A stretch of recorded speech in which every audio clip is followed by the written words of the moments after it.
Pejabat yang tidak mau mensederhanakan regulasi akan saya ganti, akan saya copot.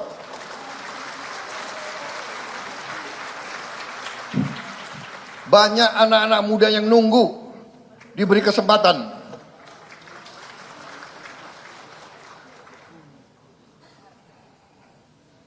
Saya minta dirubah budaya.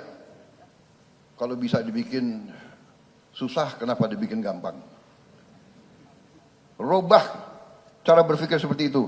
Cara berpikir seperti itu tidak boleh lagi kita biarkan di republik kita yang kita cintai ini, saudara.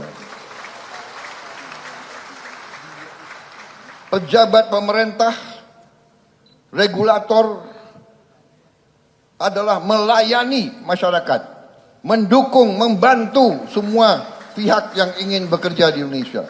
Kita butuh hasil yang cepat untuk rakyat kita.